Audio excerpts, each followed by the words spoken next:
नमस्कार आणि सहर्ष स्वागत. आपण आजच्या आपल्या सत्राला सुरुवात करूया. सागरिया फाउंडेशन संचलित स्वयंप्रेरक सादर करीत आहे प्रवास गीतेचा शोध स्वतःचा, भाग 49, अध्याय क्रमांक 4, श्लोक क्रमांक 7 व 8. सागरिया फाउंडेशनचे आदर्शस्थान असलेले छत्रपती शिवाजी महाराज आणि स्वामी विवेकानंद या दोघांच्याही स्मृतींना कोटी कोटी वंदन. त्यांच्या विचारांवर सदैव चालण्याची प्रेरणा अखंड आपल्याला मिळत राहो हीच त्यांच्या चरणी प्रार्थना. आपलं ब्रीदवाक्य, all power is within you, you can do anything and everything. सर्व शक्ती ही तुझ्यामध्येच सामावलेली आहे, तू काहीही आणि सर्व काही करू शकतोस. स्वामीजींचे हे अत्यंत प्रेरणादायी विचार आपल्या हृदयापर्यंत पोहोचो हीच या निमित्ताने सदिच्छा. भगवंताचं स्मरण करूया आणि आजच्या सत्राला सुरुवात करूया. वसुदेव सुतं देवं कंसचाणूरमर्दनं देवकी परमानंदं कृष्णं वंदे जगद्गुरुम्. ओम श्री परमात्मने नमः. संत श्रेष्ठ ज्ञानेश्वर माऊलींना कोटी कोटी वंदन.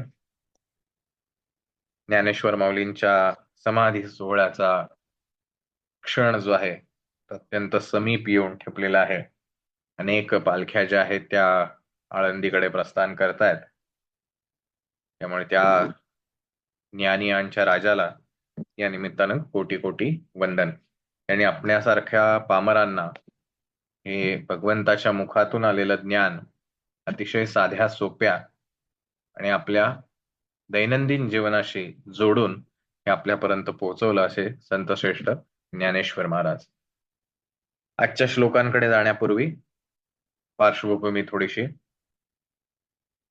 चौथ्या अध्यायाची सुरुवात झाली आहे. भगवंत एक्सप्लेन करतोय कर्मयोगाचाच पुढचा टप्पा. त्यांनी सुरुवातीला सांगितलं की मी हे ज्ञान या अगोदर सूर्याला दिलेलं आहे. सूर्याकडून ते विवस्वानाकडे, वैवस्वत मनूकडे आणि इक्ष्वाकू हा जो राजा आहे, सूर्यवंशातील प्रथम राजा असं ज्याला म्हटलं जातं, जो पहिला सम्राट, तो इक्ष्वाकू राजा, आणि त्याला हे ज्ञान दिलं आणि त्यांनी ते प्राप्तही केलं. या निमित्तानं त्यांनी काही गोष्टी अधोरेखित केल्या की प्रापंचिक जीवनातही सुद्धा आपण हे आत्मज्ञान प्राप्त करू शकतो. त्यासाठी प्रपंच सोडण्याची कोणतीही आवश्यकता नाही.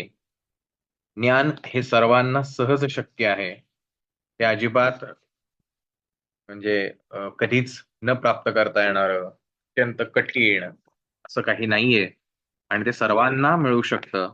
परंतु त्यासाठीची जी ग्रहण क्षमता आहे ती आपली असणं आवश्यक आहे.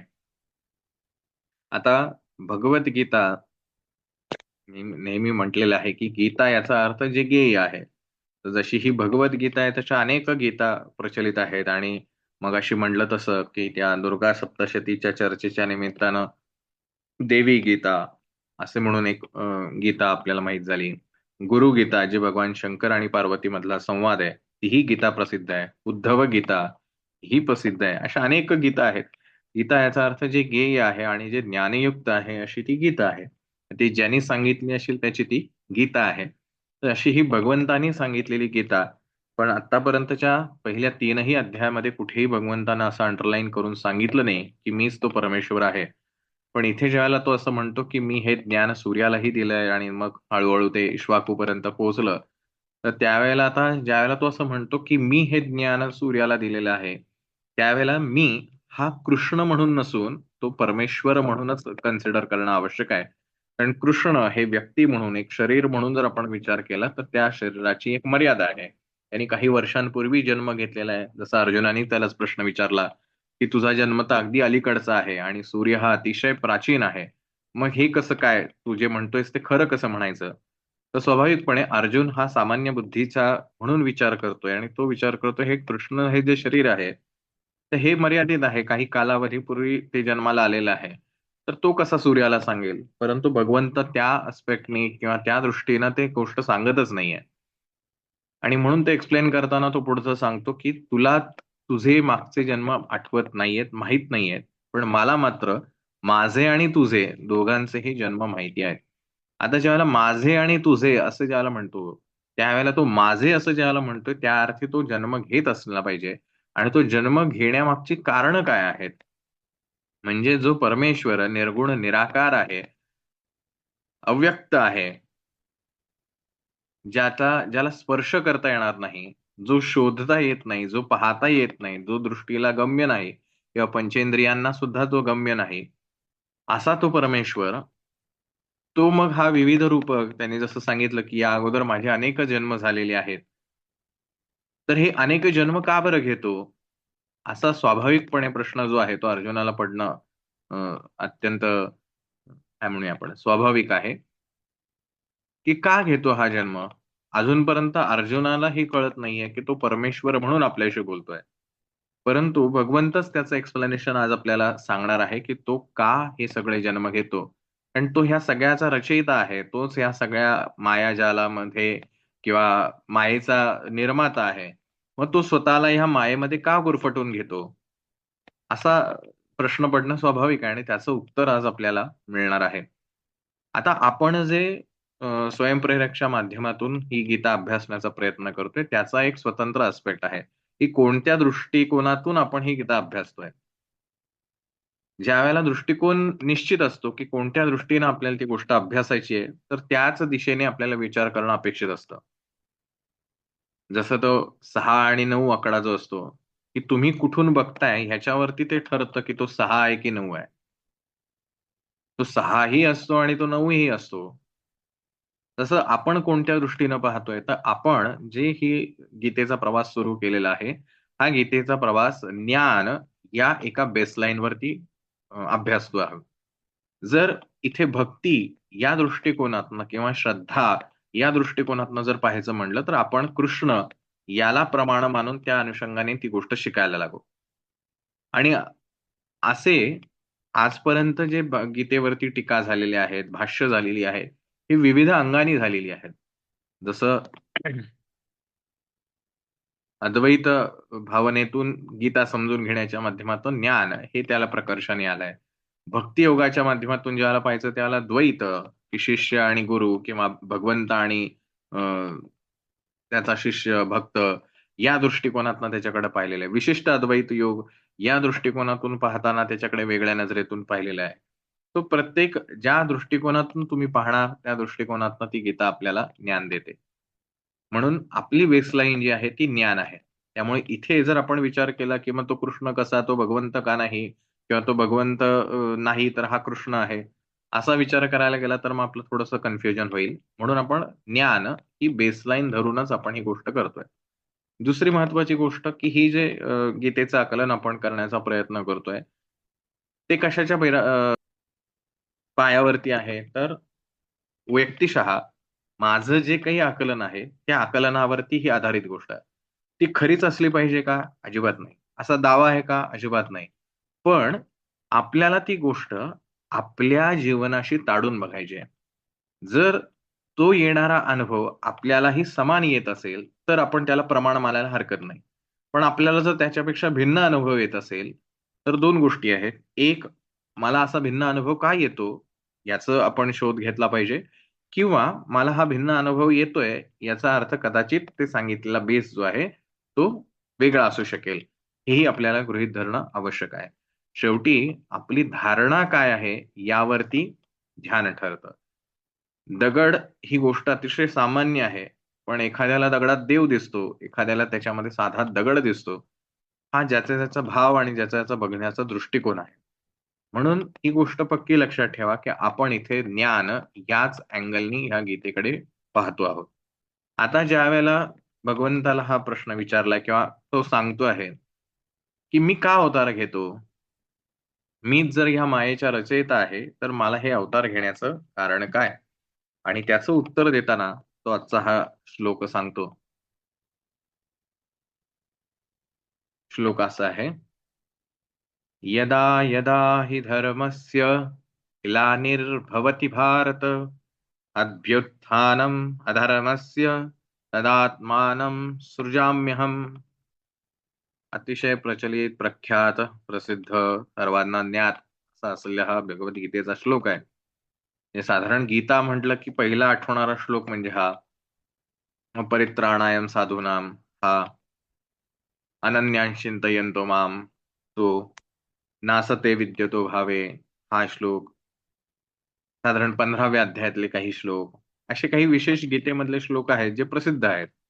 जे भले गीता कळो न कळो, कर्मण्येवाधिकार असं श्लोक माहिती आहे. पण काय होतं, जेव्हा एकाच श्लोकाच्या अनुषंगाने आपण त्याचा अभ्यास करतो किंवा त्याचा अर्थ जाणून घेण्याचा प्रयत्न करतो, तर त्याच्यात गफलत होऊ शकते, कारण संदर्भ नसतो. आता आपण गेल्या अनेक महिन्यांपासून जेव्हा ही गीता पाहतोय, त्याला आता आपल्याला तो संदर्भ नक्की माहिती झालाय, की कोणत्या पर्स्पेक्टिव्हनी भगवंत ही गोष्ट सांगू पाहताय. श्लोक साधा आहे, सगळ्यांना माहितीतला आहे. हे भारत, भारत म्हणजे अर्जुन, जेव्हा जेव्हा धर्माचा ऱ्हास जेव्हा जेव्हा धर्माचा ऱ्हास आणि अधर्माची वाढ होते, तेव्हा तेव्हा मी आपले रूप रचतो, किंवा तेव्हा तेव्हा मी अवतरित होतो, किंवा मी सगुण रूपामध्ये प्रकट होतो, असं भगवंत इथे म्हणतोय. आता यदा यदा ही धर्मस्य, आता हा धर्म कोणता? मग ते आता आपल्या सगळ्यांना हे नक्की माहिती झालंय, की हा धर्म कोणता. इथे कुठेही, कारण भगवद्गीता ज्यावेळेला सांगण्यात आली, त्यावेळेला ना ख्रिश्चन धर्म होता, ना इस्लाम धर्म होता, ना आणखीन कुठला धर्म होता. जो होता तो वैदिक धर्म होता.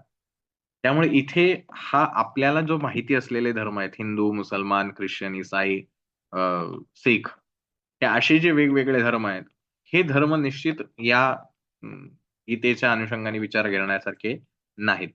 मग तो धर्म कोणता आहे? तर आपण बघितलंय, स्वधर्म हा सगळ्यात मेन आहे. मग आता हा धर्म जो आहे, याचा अर्थ नैतिकता. ज्या पर्स्पेक्टिव्हनी आपण पाहतोय, त्या पर्स्पेक्टिव्हनीच आपण हा विचार करतोय. हा धर्म कोणता आहे? तर नैतिकतेचा आहे. मग ज्यावेळेला पुत्रधर्म उल्लंघन होईल, जसं आता आपण बघितलं, आजचा आपला उपक्रम जिथे झाला ते वृद्धाश्रम आहे. आता ते वृद्धाश्रमात ते वृद्ध का आले, त्याची कारणं अनेक असू शकतील. पण जर एखाद्या ठिकाणी असं झालं असेल, की एखाद्या मुलांनी आई-वडिलांना सांभाळायला नकार दिला असेल, तर त्या पुत्राचा जो धर्म आहे, आई-वडिलांचा सांभाळ करणं उतार वयात, तो त्या धर्माचं पालन करत नाहीये. एखादा श्रीमंत आहे, तर त्या श्रीमंताची ही जबाबदारी आहे, त्याचा हा धर्म आहे, की जे आर्थिकदृष्ट्या गरीब आहेत, त्यांना शक्य होईल तेवढी आपण दान त्यांना करून, त्यांनाही समाजाच्या प्रवाहात ठेवलं पाहिजे. हा त्या श्रीमंताचा धर्म आहे. ज्ञानी व्यक्तीचा धर्म आहे, त्यांनी ज्ञानदान करत राहिलं पाहिजे. हा त्याचा धर्म आहे. क्षत्रियांचा धर्म आहे, किंवा जे कोणी सैन्यामध्ये आहे, त्यांचं काम आहे, की जनतेचं रक्षण करणं. असा प्रत्येकाचा आपापला धर्म आहे, किंवा आपण ज्याला आजच्या भाषेत असं म्हणूया, मॉरल ड्युटीज ज्या आहेत, ते त्याची नैतिक कर्तव्य आहेत, की जी करणं त्याला अपरिहार्य आहे. अशी ज्या काही गोष्टी आहेत, ह्याचा ज्यावेळेला ऱ्हास व्हायला लागतो आणि अधर्म ह्याच्या विरुद्ध ह्याची जेव्हा वाढ व्हायला लागते, त्या वेळेला मी प्रकट होतो. आता परमेश्वर हा निर्गुण निराकार आहे. हे आपल्या सगळ्यांनाच माहिती आहे. परमेश्वराचं वर्णन काय आहे? तर ते आपण दुसऱ्या श्लोकामध्ये पाहिलंय. तो अचिंत्य आहे. त्याचं चिंतन करता येत नाही. तो अपरिमेय आहे. त्याला डायमेन्शनच नाहीये. तो इंद्रियांना गोचर होऊ शकत नाही. इंद्रियांना त्याची जाणीव होऊ शकत नाही. असा तो आहे. मग असा हा परमेश्वर निर्गुण निराकार असलेला, ही जी माया आहे, माया म्हणजे काय? इल्युजन, भ्रम ज्याला आपण म्हणूया. ह्या भ्रमाच्या माध्यमातून सगुण रूपात प्रकट होतो. कारण आपण सगळे जे काही मनुष्य आहोत, आता हे केवळ मनुष्याला समजू शकतं. मनुष्य इतर जीवांना याची फारशी जाणीव नसते. अगदीच क्वचित प्रसंगी ज्या आत्म्याला ह्याची जाणीव आहे, की आपण कोणत्या योनीमध्ये आहोत आणि का आहोत, अशा एखाद्या रेअर केसमध्ये त्या आत्म्याला जाणीव होऊ शकते परमेश्वराविषयी. अन्यथा मनुष्य सोडता इतर कुठल्याही जीवांना ही जाणीव नाही, की आपण कोण आहोत, कुठे आहोत. तो विवेक जो आहे, तो विवेक फक्त मनुष्याकडे आहे. मग मनुष्याला ती गोष्ट जर गोचर व्हायची असेल, तर ती मायेमधूनच पाहावी लागेल. जसं पूर्वीच्या काळी एक चष्मा मिळायचा, किंवा लेन्स असायची, की त्या लेन्समध्ये वेगवेगळ्या फिल्म टाकल्या जायच्या. त्या काचेमध्ये एक-एक चित्र टाकली जायची आणि मग त्यातनं वेगवेगळी दृश्य दिसायची. म्हणजे अगदी जत्रेमध्ये तर खास ती गोष्ट असायची आणि लहान मुलांच्या आकर्षणाची ती गोष्ट असायची. आपणही बऱ्यापैकी अनुभवलेलं असेल ती गोष्ट. तर आपण पाहताना त्या एकाच दुर्बिणीमधनं किंवा एकाच त्या गोळ्यामधनं पाहत असतो आणि तो जो व्यक्ती आहे, जो त्याचा मालक असेल, तो एक-एक फिल्म त्याच्यामध्ये टाकत जातो आणि मग ती त्याच्यामध्ये दिसते. मूलतः त्या गोष्टीमध्ये ती गोष्ट म्हणजे ती जी फिल्म टाकली आहे किंवा ते जे चित्र टाकलंय ते आहे का तिथे? तर नाहीये. तो बाहेरचा जो व्यक्ती आहे तो त्याच्यामध्ये ते ॲड करतोय. त्याच्यामध्ये त्याचा समावेश करतोय आणि आपल्याला मात्र म्हणजे जो बघणारा आहे, त्या बघणाऱ्याला असं वाटतं की ते समोर आहे, प्रत्यक्ष चालू आहे किंवा प्रत्यक्ष समोर दिसतंय आणि त्याचं एक अप्रूप असतं त्या गोष्टीला. आता जो करणारा आहे, जो ते फिल्म बदलतोय, त्याला माहिती आहे हे सगळा भ्रम आहे. हे सगळं नाटक आहे, हे त्या करणाऱ्याला माहिती आहे, पण बघणाऱ्याला कुठं माहिती आहे? बघणारा तितकाच आनंदित होतोय, ती गोष्ट सत्य आहे, याच आविर्भावामध्ये तो सगळ्या गोष्टी अनुभवतोय. मग आता त्या बघणाऱ्याला त्याचा अनुभव देण्यासाठी हा जो करणारा आहे, त्याला त्या पद्धतीनं करावं लागतं. तर ही माया आहे. हा भ्रम आहे आणि ह्या भ्रमामधूनच हा निर्गुण प्रकट होतो. म्हणजे निर्गुण अधिक माया इज इक्वल टू सगुण. आपण ज्याला म्हणतो, की मूर्तीमध्ये देव आहे किंवा ह्या-ह्या गोष्टीमध्ये आहेत. तर म्हणजे एका दृष्टीने जर आपण बघितलं, तर खरंच त्या मूर्तीमध्ये देव असतो का? तर नाही. ती एक पाषाण किंवा जे काही धातू असेल, त्या धातूची ती मूर्ती आहे. परंतु ते जे निर्गुण तत्व जे आहे, हे आपल्या माणसाच्या दृष्टिकोनातनं या मायेमधून प्रकट होऊन ते आकार घेतं. मग कोणी कुठल्याही देवाचं नाव देईल, ज्याच्यावरती श्रद्धा असेल, त्याला ते रूप दिसेल आणि त्या रूपातून त्याची श्रद्धा बसते आणि पर्यायाने काय आहे, तर त्याच्या आतमध्ये असलेल्या निर्गुण निराकार परमेश्वराचे जे चैतन्य स्वरूप आहे, ते मूलतः प्रकट होतं आणि ते सगुण रूपाचं मूळ कार्य आहे. म्हणजे माया ही नेहमीच वाईट आहे अशातला काही भाग समजून घेण्याचा अर्थ नाही किंवा माया ही चुकीची आहे असाही काही भाग नाही. शेवटी परमेश्वराला पाहण्यासाठी प्राधान्याने म्हणजे प्राथमिक अवस्थेमध्ये या मायेच्या मधूनच पाहावं लागेल. आपण काही प्रत्यक्ष आता जसं मगाशी म्हटलं वैशाली त्यांनी काही फोटो पाठवले. तर आपण प्रत्यक्ष काही एखाद्या चित्रपटातल्या हिरोला कधी भेटलेलो नसतो, पाहिलेलं नसतं. मग आपण त्याला कशातून पाहतो? त्या चित्रपटाच्या माध्यमातून. ते जे पडद्यावर उमटवलं जातं चित्र, त्याच्यातूनच आपण पाहतो आणि त्यालाच आपण खरं मानत असतो. आणि मग जेव्हा ती गोष्ट प्रत्यक्ष आपल्या डोळ्यांसमोर येते, म्हणजे तो जेव्हा व्यक्ती प्रत्यक्ष आपल्या समोर येतो, त्या निश्चित आपल्याला त्याचं अप्रूप असतं आणि इतका आनंद आपल्याला होत असतो, की ज्याला आपण आत्तापर्यंत पडद्यावर पाहिलेलं आहे. आपल्याला माहीत नसतं का, की तो पडद्यावरचा खोटा आहे, ते केवळ एक चित्र आहे. माहिती असतं. पण ती माया आहे. जी माया ही मनावरती आपल्या इतकी गारुड निर्माण केलेलं असतं, की आपल्याला त्या चित्रपटातीलच व्यक्ती जी आहे, जे चित्र आहे, तेच खरं वाटत असतं. आणि मग जेव्हा ती व्यक्ती प्रत्यक्ष आपल्याला भेटते, त्यावेळेला आपल्याला अतीव आनंद होतो. मग आता विचार करा, की आपलं हे असं मन, जे त्या पडद्यावरच्या चित्राला खरं मानत असतं, त्याच्यातून आनंद मिळवत असतं. पण तीच व्यक्ती ज्यावेळेला आपल्या प्रत्यक्षात भेटते, त्यावेळेचा आनंद हा अवर्णनीय असतो. मग असाच एक परमेश्वर, ज्याला आपण विविध रूपामध्ये भजत असतो, कधी मूर्त्यांच्या माध्यमातून, फोटोंच्या माध्यमातून, आणखीन कशा-कशाच्या माध्यमातून. तोच परमेश्वर जर अशा प्रकारे आपल्या समोर प्रकट झाला, तर आपल्याला होणारा आनंद किती पट असेल, जो आपण वर्णनच करू शकणार नाही, की तो प्रत्यक्ष भेटल्याचा आनंद काय असेल. मग आता तो प्रत्यक्ष कसा भेटू शकेल? भगवंतांनी त्याचं उत्तर इथे दिलंय, की मी कधी सगुण रूप धारण करतो, तर ज्या वेळेला धर्मावरती ग्लानी येईल, त्याची हानी होईल किंवा तो खालच्या पातळीवर उतरत जाईल, कमी व्हायला लागेल, त्या वेळेला आणि ज्या वेळेला अधर्माची वाढ होईल, त्या वेळेला. या अगदी 2 विरुद्ध टोकं त्यांनी सांगितली. त्यावेळेला धर्माचा ऱ्हास आणि अधर्माची वाढ होते, त्यावेळेला मी त्या ठिकाणी प्रकट होईल. पुढे ज्यावेळेला भक्तियोगाचा अध्याय येणार आहे, त्यावेळेला भगवंतांनी असंही सांगितलं आहे आणि आपल्याला सगळ्यांना माहिती आहे, भागवतामध्ये सुद्धा हे दिलेलं आहे, की परमेश्वर हा अत्यंत करुणाकारी आहे. इतकं प्रेम त्याच्यामध्ये आहे, की तो असं म्हणतो, की तुम्ही मला प्रेमाने किंवा रागाने जरी हाक मारली, तरी मी तुमच्याकडे येईन. कारण मला तुमच्या भक्तीची ओढ आहे, मला तुमच्या प्रेमाची गरज आहे. मला ते खूप आवडतं, म्हणून मी तुमच्याकडे येतो. मग मला जर परमेश्वराला भेटायचं असेल, तर मी काय करायला पाहिजे? या गोष्टी अत्यंत प्रेम किंवा अत्यंत तिरस्कार, 2 पैकी 1. मग आता मला प्रेम करता येतं का? अत्यंत प्रेम मला जमू शकेल का? अगदी सहज शक्य आहे. आपण रोज करतो. एक उदाहरण देतो. तुम्ही सांगा मला साधारण काय विचार करतो? जनरल प्रश्न आहे आणि जनरल माणसाच्या दृष्टिकोनातून उत्तर द्या. एक व्यक्ती आहे, बसमधनं प्रवास करतोय. त्याच्या सोबत प्रवासाची त्याची बॅग आहे छोटीशी. ती शबनमवाली असते ना, प्रवासी लोकं म्हातारे घेऊन फिरतात ती शबनमवाली.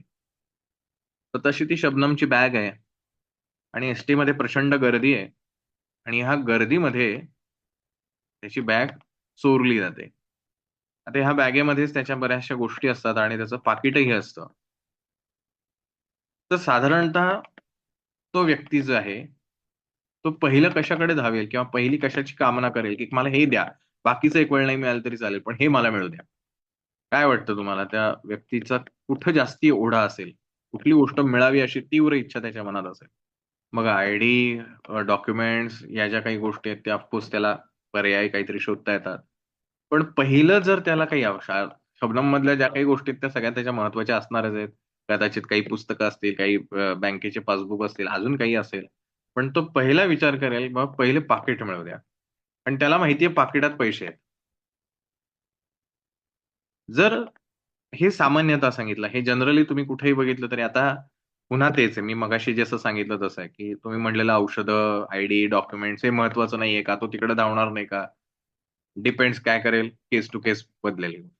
खरंच त्याला त्या त्या क्षणी त्या डॉक्युमेंटची इतकी तीव्र गरज असेल, तर तो म्हणेल, "बाबा पैसे जाऊ दे, पण पहिले डॉक्युमेंट येऊ दे." म्हणून मी पहिलेच म्हटलं होतं, की इन जनरल सर्वसामान्यतः काय होतं, तर माणूस पहिले पाकिटाकडे धाव घेतो. कारण पैसा हा प्रत्येकाला प्रिय आहे. आणि पैशावरती इतका जीव असतो, की एक वेळ बाकी सगळंच गेलं तरी चालेल, पण पैसा नाही जाता कामा आणि आपण हे तर आपल्या उघड्या डोळ्यांनी रोज जीवनात पाहतो, की पैशांसाठी माणसं नातेच्या म्हणजे नाती विसरतात. आपला सख्खा कोण, परका कोण ह्याकडे लक्ष देत नाहीत. फक्त पैसा महत्वाचा आहे. इतकं पैशावरती प्रेम करतात. म्हणजे आपल्याला प्रेम करता येत नाही का? तर 100% प्रेम करता येतं. अगदी खाण्यासाठी जीवापाड प्रेम करणारे म्हणजे आमच्या पुण्यात तर अगदी अ, गमतीशीर किंवा सत्य गोष्ट आहे, की एक वेळ बाकी कशाला नाही म्हणू, पण खाण्याला नाही म्हणणार. कधीही, केव्हाही खाऊ शकतो. का? तर ती फूडी लोकं आहेत. प्रचंड त्यांना खाण्याबद्दल आवड आहे. प्रत्येक ठिकाणी आहे. खाण्यावरती आपण इतकं प्रेम करतो. अगदी उपवास म्हणतो आणि परत भरपूर खातो. म्हणजे अन्न जे आहे, भूक जी आहे, या भुकेवरती सुद्धा आपलं प्रेम आहे. आपण आपल्या दैनंदिन जीवनात जरी गोष्टी पाहिल्या, तरी आपण कितीतरी गोष्टींवर जीवापाड प्रेम करतो, की ज्याच्याशिवाय आपण राहूच शकत नाही. अगदी बेचैन होतो ती गोष्ट नसली तर आपल्याला.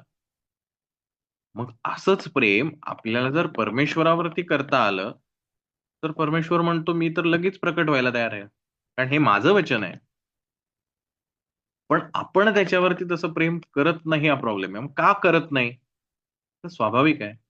तुम्ही म्हणाल पाकीट दैनंदिन जीवनाचा भाग आहे, आवश्यकता आहे आणि ती डोळ्यांना दिसणारी गोष्ट आहे. अन्न गरज आहे आणि डोळ्यांना दिसणारी गोष्ट आहे. पण जो परमेश्वर आहे, डोळ्यांनी दिसतच नाही. आता जे दिसत नाही त्याच्याविषयीची ओढ कशी वाटावी? जे दिसतंय, ज्याची गरज वाटतीये, त्याची ओढ आपल्याला लागणं हे आपण समजू शकतो. पण जे दिसत नाही, जे अगोचर आहे, जे अगम्य आहे, अचिंतनीय आहे, की ज्याचं चिंतनही करता येत नाही, त्याच्यावरती प्रेम कसं करायचं? हा सगळ्यात मोठा प्रश्न आहे आणि म्हणून तो असं म्हणतो, की जेव्हा-जेव्हा ही गरज निर्माण होईल, त्या वेळेला मी ह्या मायेचा आधार घेऊन दृश्य स्वरूपात प्रकट होईल. मग आपल्याला तो दृश्य स्वरूपात बघण्यासाठीची गरज निर्माण करावी लागेल आणि जोपर्यंत ही गरज येणार नाही, तोपर्यंत परमेश्वर येणार नाही. तो असं म्हणलेला नाही, की मी तुमच्यापासून दूर आहे किंवा मी तुम्हाला भेटूच शकत नाही. त्याला खूप परिश्रम घ्यावे लागतील, असं त्यांनी कुठेही म्हणलं नाही. तो म्हणला, "यदा यदा हि धर्मस्य ग्लानिर्भवति भारत, अभ्युत्थानम् अधर्मस्य तदात्मानं सृजाम्यहम्." तो अतिशय सृजनशील आहे. आजपर्यंत तुम्ही बघा, भगवंतानी कितीतरी वेगवेगळी रूपं घेतलेली आहेत. जे अगदी आपण भगवान विष्णूंचे दशावतार जरी बघितले, तरी किती विविध रूपं आहेत. म्हणजे एकच असं काही त्याचं कॅरेक्टर सांगता येणार नाही, की तो अशाच रूपातच दिसतो. असं काही वर्णन करता येत नाही. तो कधी मत्स्य अवतार होतो, कधी वराह अवतार होतो, कधी वामन अवतार होतो, कधी दशरथाचा राम होतो आणि कधी श्रीकृष्ण हे होतो. ही तर झाली प्रचलित अवतारं. पण असे अनेक अवतार आहेत, जे आपल्यालाही सगळ्यांना माहिती आहेत. कितीतरी विविध रूपांनी प्राणी, पशु, पक्षी, मनुष्य, ईश्वर वेगवेगळ्या रूपाने तो प्रकट होतो. पण त्यानेच सांगितलेली गोष्ट आहे, की जेव्हा-जेव्हा ही गोष्ट घडेल, त्या-त्या वेळेला मी प्रकट होणार आहे. मग आता हे आपण स्वतःला विचारलं पाहिजे, की माझ्या आयुष्यामध्ये मी हे फॉलो करतोय का? जेवढं प्रेम माझं पैशांवर आहे, जेवढं प्रेम माझ्या माझ्या माणसांवर आहे, जेवढं प्रेम माझं माझ्या करिअरवर आहे, जेवढं प्रेम माझ्या त्यांनी आता जसं म्हणलं औषधं पाहिजे, माझ्या हेल्थसाठी आहे, की माझं शरीर जगलं पाहिजे. खरं बघायला गेलं तर हे शरीर काय आहे? नश्वर आहे. सगळ्यांना माहिती आहे. कोणाला नाही माहिती आहे? सगळ्यांना कोणीही या जगात असं म्हणू शकणार नाही, की मी मरणारच नाही. सगळ्यांना माहिती आहे. कधी ना कधीतरी मृत्यू येणारच आहे. पण अशा नश्वर असलेल्या शरीरावरती सुद्धा आपण इतकं प्रेम करतो, तेवढं प्रेम आपल्याला त्या परमेश्वराविषयी दाखवता येतं का? हा प्रश्न जर आपण स्वतःला विचारला, तर आपल्याला कळेल की परमेश्वर खरंच गम्य आहे. तो खरंच गोचर आहे. तो जाणवू शकतो, पंच ज्ञानेंद्रिय समजूही शकतो, पाहता येऊ शकतो, ऐकता येऊ शकतो, सगळं होतं. कारण त्यांनीच सांगितलंय, "तदात्मानं सृजाम्यहम्."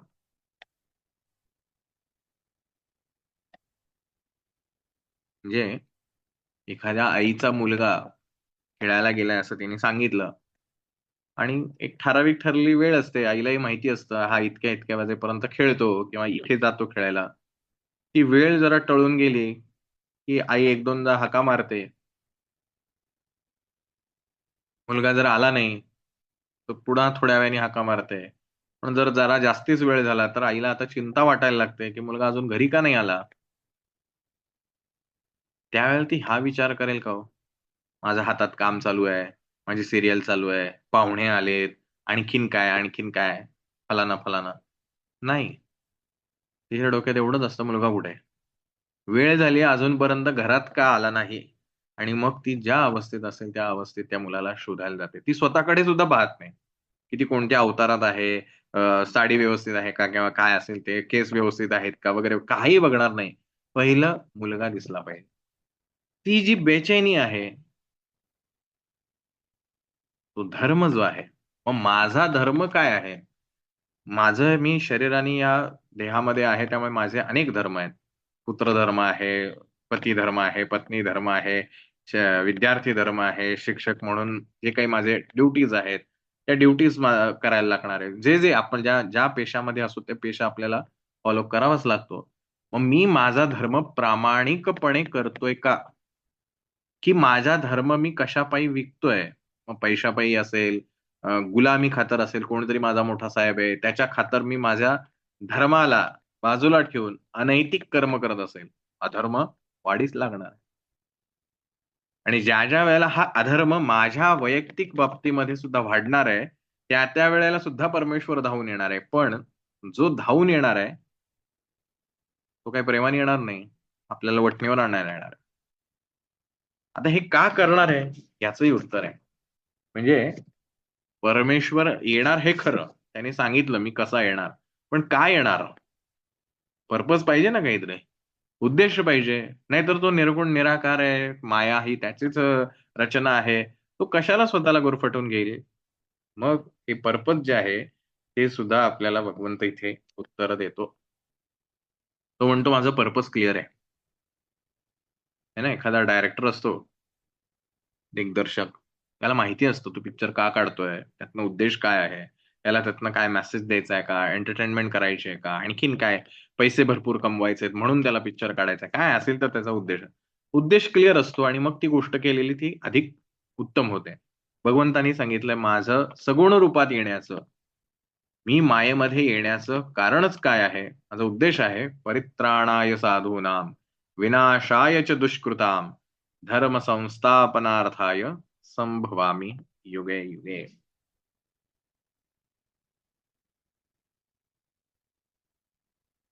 जिथे परमेश्वर आहे तिथे शांती आहे. जिथे परमेश्वर आहे तिथे आनंद आहे. जिथे परमेश्वर आहे तिथे सदा सर्व काळ आत्मीय आनंद आहे. मग असा परमेश्वर कोणत्या उद्देशाने प्रकट होतोय? परित्राणाय साधूनाम. तर साधू म्हणजे बाह्य वेशाने असलेला साधू नव्हे, की जो नैतिकदृष्ट्या सत्शील आहे, सद्विचारी आहे, सत्कर्मी आहे आणि धर्मावरती चालणं, स्वधर्माचं पालन करताना चालणं किती कठीण आहे, हे भगवंतांनी स्वतः सांगितलंय. की तो म्हणतो स्वधर्माचं पालन करताना जर एखाद्या वेळेला मृत्यू जरी आला, तरी तो स्वीकारावा, पण स्वतःचा धर्म सोडू नये. म्हणजे स्वधर्माचं पालन करणं हे कठीण आहे, हे भगवंतालाही सुद्धा माहिती आहे. मी ज्यावेळेला माझ्या आयुष्यामध्ये जगत असतो, ते मलाही चिंता असतात, टेन्शन्स असतात. अनेक प्रश्नजंजाळ पुढे उभं असतं. काय करायचं मला सुचत नाही. कसं करायचं माहीत नाही. त्यावेळेला पहिला प्रश्न स्वतःला विचारला पाहिजे, आपण जे काही करतोय आहोत, ते आपल्या उद्देशाला अर्थात धर्माला धरून आहे का? का ज्याला मी धर्म म्हणतोय, तो मी स्वतःसाठी बदलून घेतलेला धर्म आहे. म्हणजे आपण आजकाल बऱ्याच ठिकाणी बघतो, की शिक्षकाचं खरं तर काम आहे. आपण म्हणतो ते हाडाचा शिक्षक पाहिजे. तो हाडाचा शिक्षक हा विद्यार्थ्याला घडवण्यासाठी मेहनत घेत असतो. डॉक्टर आहेत, वैद्यकीय सेवा अशी आपण म्हणतो. डॉक्टरला आपण देव मानतो. परंतु काही जण जे असतात, हे या सेवेचा, हे या शिक्षकी पेशाचा व्यापार करतात, त्यावेळेला ते स्वतःच्या धर्मापासून दूर जातात. पैशासाठी किंवा कोणाची तरी गुलामी करण्यासाठी स्वतःचा धर्म सोडतात. ते साधू होऊ शकत नाहीत. म्हणजे स्वधर्माचं पालन करतायत, पण पालन करताना त्यांना प्रचंड त्रास होतोय. अशांना वाचवण्यासाठी, त्यांचं रक्षण करण्यासाठी म्हणून मी प्रकट होईल. म्हणून मी सगुण रूपात येईल. मग ते सगुण रूप कोणतंही असू शकेल, कधीही असू शकेल. असं अजिबात नाहीये, की जे फक्त अवतार झालेत तेवढंच सगुण रूप आहे. आपल्या दैनंदिन जीवनात फक्त एकदा डोकावून पहा, असं कित्येक वेळा झालं असेल, की खरंच आपण कुठल्यातरी एका संकटात असतो, एखाद्या प्रॉब्लेममध्ये असतो. गोष्ट किरकोळही असू शकते. अगदी म्हणजे ऑफिसला जायची वेळ झाली आहे, बस येत नाहीये, हा सुद्धा प्रॉब्लेम आहे. अचानक कोणीतरी आपला मित्र, मैत्रिणी येतो, गाडी घेऊन येतो किंवा अगदी अनोळखी व्यक्ती असते. तीही आपल्याला लिफ्ट देऊन जाते. आपण वेळेत पोहोचतो. ऑफिसला सुखरूप पोहोचतो. ही जी त्या वेळेला घडलेली गोष्ट आहे, ह्याला दुसरं आपण काय म्हणावं? कारण शेवटी ही मायाच आहे, जे काही आहे. मग हा मायेमधून प्रकट होणारा, सगुण रूपात दिसणारा हा परमेश्वर नव्हे काय? अनेकदा पाहुणे मंडळी आली, की स्वयंपाक करत असताना तारांबळ उडते. अशा वेळेला पटकन मदतीला धावून येणारी एखादी व्यक्ती, ज्याच्याबद्दल आपण विचार केलेला नसतो. प्लॅनिंग नसतं आपलं त्या गोष्टीचं, पण अचानक घडते. ती गोष्ट कुठून घडते? असं कित्येकदा आपल्या आयुष्यात होतं. एखाद्या प्रश्नाचं उत्तर आपल्याला सापडत नाही. आपण खूप विचार करत असतो, त्रस्त होतो, सापडत नाही. पण कधीतरी कुठल्या एखादं चुकून पुस्तक उघडतो, त्या पुस्तकातलं एखादं काही वाचतो आणि त्यातनं उत्तर सापडतं. एखादी गाडी समोरनं जाते, त्या गाडीवरती काहीतरी लिहिलेलं असतं आणि आपल्याला आपलं उत्तर सापडतं. एखादा माणूस येतो, तो काहीतरी बोलून जातो, त्यातनं आपल्याला आपलं उत्तर सापडतं. असं कित्येकदा होतं. तो परमेश्वर नाही. हा परमेश्वर अशा साधूंचं रक्षण करणं, जे सज्जन आहेत, जे सद्विचारी आहेत, जे सत्कर्मी आहेत, अशांचं रक्षण सदैव करत असतो. हे त्यांनी त्याचं पर्पज सांगितलंय, की मी कधी प्रकट होतो. मग आता स्वतःला असं थोडंसं फ्लॅशबॅकमध्ये घेऊन जा आणि जेवढं आठवतंय, एवढ्या गोष्टींमध्ये पहा, की असं आपल्या आयुष्यात कधीच झालं नाही का? की अचानक असं काहीतरी व्हावं आणि आपला जो काही प्रॉब्लेम असेल, तो त्या त्या क्षणी संपून जातो. तेव्हा ते कोणी सांगितलेलं मला आठवत नाही. ते सर्वेशनी का सोनाली मॅडमनी कोणतरी अनुभव त्यांचा एक्सपिरियन्स शेअर केला होता. प्रॅक्टिकल एक्झामच्या वेळेचा. तर ती त्या क्षणाला जी घडलेली गोष्ट होती, काय होतं ते? कुठून आलं ते? ते जे सगुण रूपात आपण अनुभवलं, ते त्या निर्गुण निराकार परमेश्वराचंच प्रकटीकरण नव्हतं का? कारण साधूंचं रक्षण करणं हे त्याचं काम आहे. मग एखादा साधू आहे अर्थात सज्जन, त्या क्षणी तो संकटात आहे, त्याला संकटातनं बाहेर काढण्यासाठी सगुण रूपात प्रकट झाला. आता सगुण म्हणजे प्रत्यक्ष तो अवतारात येऊन समोरच मला दिसला पाहिजे, कृष्णच दिसला पाहिजे, रामच दिसला पाहिजे, असं अजिबात नाही. जो अचिंतनीय आहे, तो चिंतनीय झाला. माझ्या डोक्यात एकदम सुपीक कल्पना आली. परमेश्वराचंच स्वरूप आहे. एकदम अदृश्य असणारी गोष्ट म्हणजे ज्याचा कल्पनाही केली नव्हती, की आता ती समोर दिसेल. पण ती गोष्ट समोर दिसते आणि माझ्या प्रॉब्लेमचं सोल्युशन मला मिळतं. हे तो दृष्टीला अगम्य असणारा परमेश्वर गम्य होतो नाही का? परित्राणाय साधूनां, विनाशाय च दुष्कृताम्. आता दुष्कृताम ह्याचा अर्थ एखाद्या व्यक्तीची हत्या या अर्थाने नाही घ्यायचा. कारण ती हत्या वगैरे ते अगदी ठीक आहे. तर पुरातन काळामध्ये ते ठीक होतं, की राक्षस आहे त्याला मारा, त्याचा वध करा वगैरे. आत्ताच्या काळात काही हे असं हत्या आणि वध वगैरे काही आपल्याला रिलेव्हंट नाहीये. रिलेव्हंट काय आहे? त्याच्यातले दुष्विचार. जे काही त्याच्यातली दुष्प्रवृत्ती आहे, ती प्रवृत्ती मारणं यासाठी भगवंत विविध रूपाने अवतार घेत असतो. आता हे पुन्हा अवतार म्हणजे काय आहे? तर सेम ही जे कॅरेक्टरिस्टिक आहे, त्याचे गुणधर्म जे आहेत, ते गुणधर्म बदलतात. जो अचिंत्य, अपरिमेय, अ, अदृश्य असणारा किंवा अगोचर असणारा हा जो परमेश्वराचं मूळ रूप आहे, ह्याच्या विरुद्ध तो मायेमधनं आपल्याला रिफ्लेक्ट होतो. आता ही पुन्हा माया म्हणजे काय? पुन्हा तेच उदाहरण देईल अगदी सोपं जे मागेही सांगितलं होतं. मडक्याच्या पाण्यामध्ये दिसणारा सूर्य, ही माया आहे. परमेश्वर आहेच आहे, पण मायेच्यामुळे आपल्याला तो मडक्यामध्ये असल्यासारखा भासतो. आणि मग ती आपली गोष्ट घडते, प्रॉब्लेम दूर होतो. ती गोष्टही तिथनं निघून जाते. तो विचारही पुन्हा कधी आपल्या आयुष्यात येत नाही. ती व्यक्ती किंवा ती जी काही घडलेली गोष्ट आहे, ती त्या अँगलनी किंवा त्या आस्पेक्टने कधीच आपल्या आयुष्यात पुन्हा येत नाही. असं झालंय तुमच्या आयुष्यात? मला थोडंसं फ्लॅशबॅकमध्ये जाता येतंय का? एखादा प्रसंग निश्चित आठवेल मला वाटतं. थोडंसं फ्लॅशबॅकमध्ये गेला तर अशा अनेक गोष्टी आपल्याला आठवतील, की खरंच असं झालंय आणि ते आपल्यालाही कळत नाही असं कसं घडलं? म्हणजे मी ह्याला तर फोन केलाच नव्हता आणि ह्याचा कसा काय फोन आला? ह्या ज्या काही अगम्य असणाऱ्या गोष्टी आहेत, आपली बुद्धी खुंटते. आपण नाही कल्पना करू शकत, ही गोष्ट कशी झाली?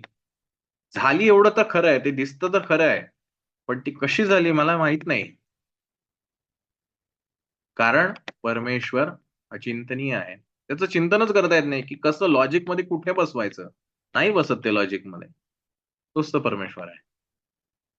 मग असा परमेश्वर प्रत्येकाच्या आयुष्यात होतो. तो जो रावण रामाला मारण्यासाठी तत्पर होता, त्या रावणाला मारण्यासाठी स्वतः परमेश्वर आला की नाही?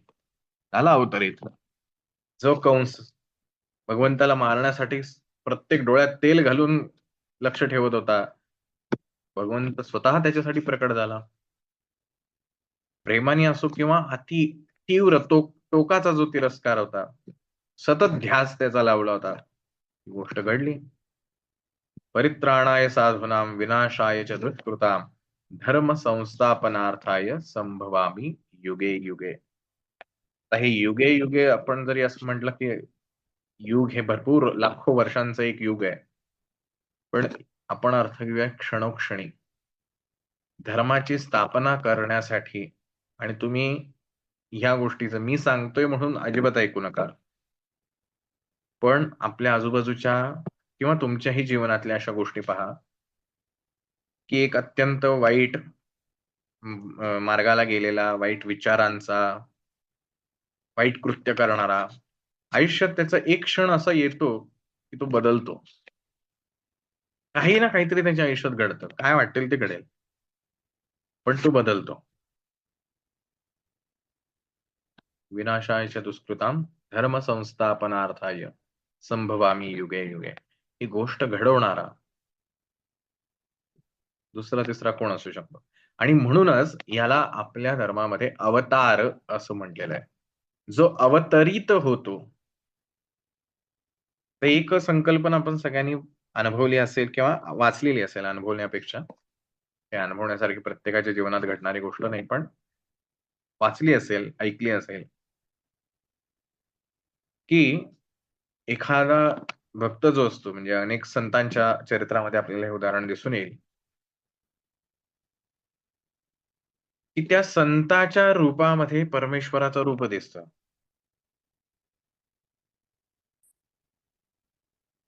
आता हे जे दिसतं ह्याचं कारण काय आहे? तर भगवंत असं म्हणतो, की जेव्हा तुम्ही एखाद्या गोष्टीचा ध्यास घेता, तेव्हा तुम्ही ती गोष्टच होऊन जाता.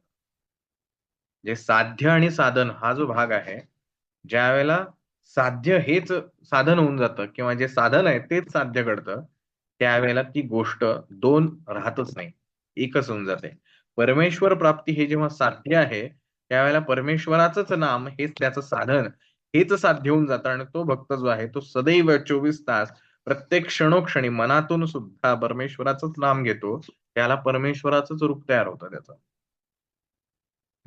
हे जे आहे धर्म संस्थापनार्थाय संभवामी युगे युगे. प्रत्येक संत सज्जनांना रोषाला, वाईट काळाला सामोरं जावं लागलंय. पण प्रत्येक वेळेला भगवंतानी त्या निर्गुण तत्वातनी मायेच्या माध्यमातून सगुण रूपात प्रकटीकरण केलंय. आणि जेव्हा आपण मग ही तक्रार करतो, की तो देव धावून का येत नाही? मी देवाचं एवढं करतो. त्यावेळेला आपण ह्या सगळ्या गोष्टी इग्नोर करत असतो, की आपल्या आयुष्यात हे घडतं. पण ते घडण्यासाठीच्या ज्या कंडिशन आहेत, त्या कंडिशन महत्त्वाच्या आहेत. म्हणजे क्लासेसची ॲडव्हर्टाइज जी असते, ट्युशन क्लासेसची, तर त्या ट्युशन क्लासेसच्या ॲडव्हर्टाइजमध्ये लिहिलेलं असतं, की इतकी-इतकी फी आहे आणि खाली छोट्याशा अक्षरात लिहितात, पहिल्या 10च लोकांसाठी. आणि ते इतकी कमी फी आहे म्हणून धावतात लोकं आणि नंतर कळतं, की अरे पहिल्या 10साठीच होती. त्या ज्या कंडिशन असतात, की कधी ही गोष्ट घडेल, ती गोष्ट आपल्याला वाचता यायला आवश्यक आहे. मग माझ्या आयुष्यात ह्या परमेश्वराचं अस्तित्व मला जर अनुभवायचं असेल, तर मला स्वधर्माचं पालन करावं लागेल. कारण धर्माचं पालन करणाऱ्यासाठी परमेश्वर प्रकट होत असतो युगे-युगे. प्रत्येक क्षणी ही गोष्ट तो करत असतो. पण गंमत अशी होती आता थोडासा या अनुषंगाने एक गोष्ट पाहूया. आपण प्रत्येक जण आयुष्य जगतोय. प्रत्येकाच्या आयुष्यामधले आपली-आपली ध्येय आहेत. आपला-आपला प्रवास आहे. आपले-आपले अनुभव आहेत. आपण कधी आनंदित असतो, कधी खचलेलो असतो, कधी त्रस्त झालेलो असतो, कधी अत्यंत आतुर झालेलो असतो. अनेक भावना आपल्या मनामध्ये असतात. पण जे करतोय हे, ते का करतोय आहे, याचं आपल्याकडे काही उत्तर नसतं. आणि ह्याच्यासाठी वेदांतामध्ये 2 टर्म दिल्यात. ह्या अगदी काही स्वयंप्रेरकच्या सुरुवातीच्या सेशनमध्ये ह्या गोष्टी झाल्या आहेत. रिझल्ट कशावरती अवलंबून आहे? तर तुम्ही केलेल्या ॲक्शनवरती अजिबात नाही. तुम्ही काय करताय? दान करताय का शिव्या घालताय का आणखीन काय मारझोड करताय का आणखीन काही करताय? काही महत्त्व नाही. त्याच्या मागचं जे इंटेन्शन आहे,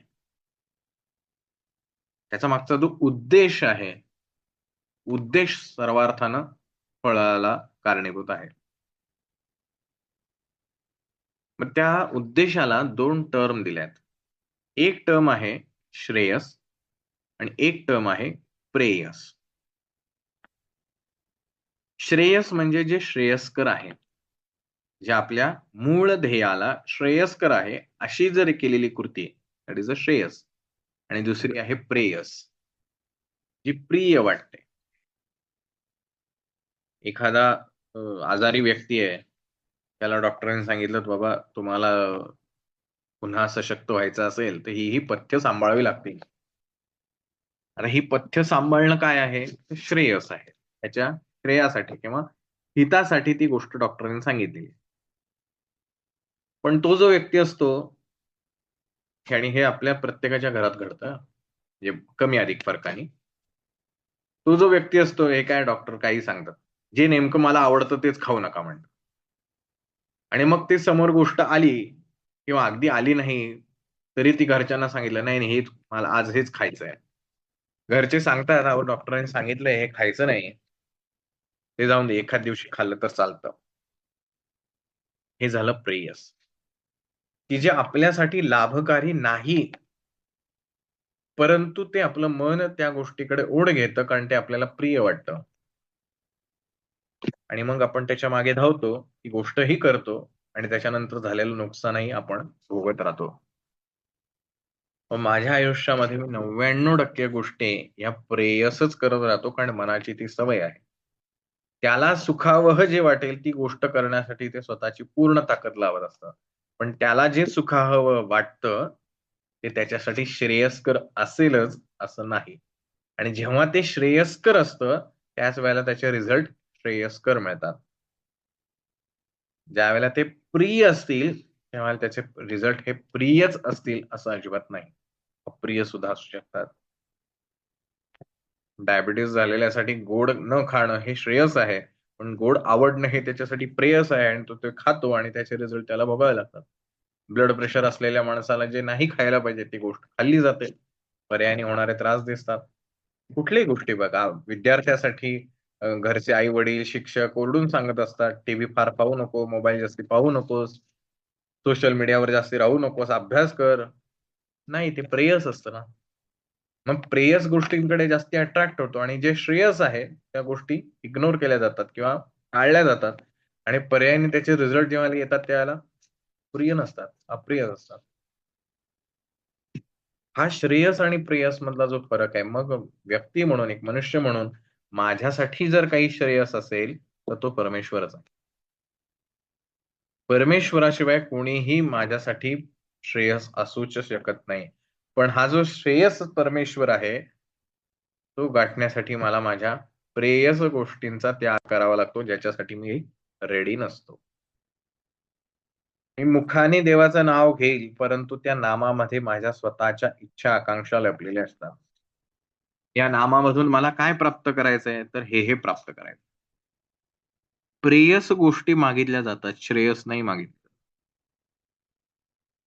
आणि म्हणून भगवंत इथे क्लिअरली डिफाईन करतो. मी प्रकट होतो. 100 वेळेला काय 1000 वेळेला प्रकट होतो. मी सदैव असतो कारण शेवटी हा निर्गुण परमेश्वर हा काही दूर नाही. या मायेमुळं जसं मी ते मगाशी जत्रेतलं उदाहरण दिलं होतं. ती जी फिल्म टाकली जातीये ती माया आहे. तो जो फिल्म टाकणारा आहे, तो निर्गुण निराकार परमेश्वर आहे. कुठली फिल्म टाकायची हे त्याच्या हातात आहे.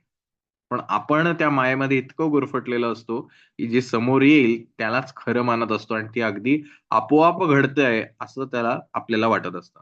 पण जो तो फिल्म टाकणारा असतो, त्याला ही सायकॉलॉजी माहिती असते, की समोरच्या माणसाचा इंटरेस्ट किती वेळ असतो. तो तेवढे सेकंद झाले, की ती फिल्म बदलतो. कारण त्याला माहिती आहे त्याच्यावरच त्याचं पोट चालणार आहे. जेवढा इंटरेस्ट लोकांचा वाढवत राहील, तेवढी लोकही त्याच्याकडे येणार आहेत. त्याच्यातनं त्याला पैसे मिळणार आहेत. मग एका सामान्य त्या जत्रेतल्या त्या फिल्म दाखवणाऱ्या माणसाला एवढं कळतंय. हीच गोष्ट आपल्या जीवनात आहे. वेगळं काय? पण तरीही मगाशी म्हटलं तसं जितकं प्रेम आपलं बाकीच्या गोष्टींवर असतं, तितकं प्रेम आपलं परमेश्वरावर होत नाही. म्हणून परमेश्वराची कृपा नाही असं आपल्याला वाटत राहतं. म्हणून प्रयत्नवादी असावं. निष्काम कर्म का करायचं? कारण निष्काम कर्मामध्ये हे सुख, नंतर ज्या प्रेयस्कर गोष्टी आहेत, कौतुक, मोठेपणा, स्वार्थ ह्या ज्या सगळ्या गोष्टी आहेत, ह्या प्रेयस आहेत. ह्यातनं परमेश्वर साध्यच होणार नाही. ज्याला तुम्ही ह्यातलं काहीच नको आहे, द्यायचं तर हेच दे. ती लाकूड तोड्याची गोष्ट आहे ना. तो म्हणतो पहिली कुऱ्हाड माझी नाही, दुसरी पण माझी नाही, तिसरी तो भगवंत त्याची कुऱ्हाड काढतो. तो म्हणतो ही माझी आहे. भगवंत त्याच्यावर कृपा करून ते तिन्ही त्याला देऊन टाकतो. मला ह्या प्रेयस गोष्टींपासून बाजूला पडून श्रेयस ठरवता येतंय का? किंवा श्रेयस निवडता येतंय का? हा माझा विवेक जो आहे, हा माझा जागृत आहे का? तो जास्ती महत्वाचा आहे. अन्यथा आपलं जीवन क्षणाक्षणाला संपत जात आहे. सायन्स हे प्रूव्ह करून झालेलं आहे. आपण प्रत्येक क्षणाला मरतो आहोत. एकही क्षण असा नाहीये, की जिथे आपण जिवंत आहोत. प्रत्येक क्षणी मृत्यू घडतोय, प्रत्येक क्षणी जीवन निर्माण होतंय. पुढच्या क्षणाला ते जीवन संपलेलं असतं. हे शरीराच्या द्वारे घ्या, मनाच्या द्वारे घ्या, भावनेच्या द्वारे घ्या, कुठल्याही घ्या. प्रत्येक क्षणाला जर मृत्यू घडत असेल, तर प्रत्येक क्षणाला आपण त्या मूळ परमेश्वराच्या जे आपलं ध्येय आहे, त्याच्याकडे आपली वाटचाल करतो आहोत का? हा महत्वाचा प्रश्न. आपल्या भिंतीवरती आपण कितीही पदकं लावली, मेडल्स लावले, अजून काय जे अचीव्हमेंट्स असतील ते लावल्या, सगळं लावलं. चांगली गोष्ट आहे. जाताना त्यातलं काहीच घेऊन जाऊ शकत नाही. जे जाताना घेऊन जाणार आहोत, त्याच्या प्राप्तीसाठी आयुष्य किती झिजवलं, हा मोठा प्रश्न. आणि हे सगळं मागे सोडून जावं लागणार. जी नाती-गोती, कमावलेलं ऐश्वर्य, कमावलेली प्रसिद्धी सगळं, सगळं सोडून जावं लागणार. काहीच घेऊन जाता येत नाही. मग त्याच्यासाठीची धडपड आपण जी करतोय बिकॉज ऑफ लव्ह. आपलं त्या सगळ्यावरती प्रेम आहे. ते आपल्याला हवंसं वाटतं, कारण आपलं मन अजूनही प्राथमिक अवस्थेमध्ये घोटाळत असतं. मग ह्या मनाला जोपर्यंत आपण वरती मग हे सगळ्या ग्रंथांची रचना का केली जाते? या मनाचा उद्धार करण्यासाठी, की मन जोपर्यंत हे वरच्या लेव्हलवरती येणार नाही, तोपर्यंत खालच्या गोष्टी त्याच्याकडनं सुटल्या जाणार नाहीत. मग ह्या ग्रंथांच्या माध्यमातनं आपल्याला काय शिकवलं जातं? तर प्रेमच करायचंय ना, तर मग ह्या परमेश्वरावर कर ना. मग आता जो परमेश्वर निर्गुण निराकार आहे, तो सगुणात आणावा लागतो. म्हणून मग एक कॅरेक्टर उभं करावं लागतं. मग ते कॅरेक्टर विविध देवतांच्या माध्यमातून, विविध गुणांच्या माध्यमातून आपल्याला समोर आणलं जातं आणि कुठलाही देव तुम्ही असं बघा, एकही देव आपला असा नाही, की जो आदर्श नाही. प्रत्येकामध्ये काही ना काहीतरी अशा क्वालिटीज आहेत, ज्या आपल्याला हव्याशा वाटतात. लढण्याचं कौशल्य असेल, बुद्धी कौशल्य असेल, दिसण्याचं त्याच्याकडे जसं कृष्णाचं रूप आहे, रामाचं रूप आहे. अतिशय मोहक असं त्यांचं रूप आहे. तर त्याचं आपल्याला गोडी वाटते. मनाला वरती अपग्रेड केलं जातं. आहे ना, Apple वापरणारे मोबाईल, iPhone 11, 12, 13, 14, 15, 16 अपग्रेड करतात स्वतःला.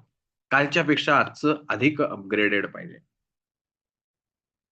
सेम मनाला जोपर्यंत अपग्रेड करणार नाही, तोपर्यंत तसे एक्सपिरियन्स मिळणार नाहीत.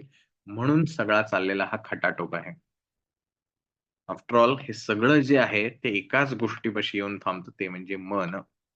आणि ह्या मनानुसारच प्रत्येकाला येणारे अनुभव हे वेगवेगळे आहेत आणि म्हणून भगवंत असं म्हणतो, की जो कोणी या धर्माचं पालन करेल, त्याच्यासाठी मी या मायेमधून त्याच्यासमोर प्रकट होईन आणि त्याच्या रक्षणासाठी परित्राणाय साधूनाम, त्याच्या रक्षणासाठी, त्याला मदत करण्यासाठी सदैव मी त्याच्या सोबत असेन. आता प्रश्न आहे, आपल्याला तिथे जायचंय. तो त्याच्या कमिटमेंट पाळतो. आजवर लाखो, करोडो कितीतरी वेळा त्यांनी पाळलेले आहेत. अनेक उदाहरणं आपण पाहिलेली आहेत, की ज्यामध्ये परमेश्वर स्वतः प्रकट होतो किंवा त्याला मदत करतो.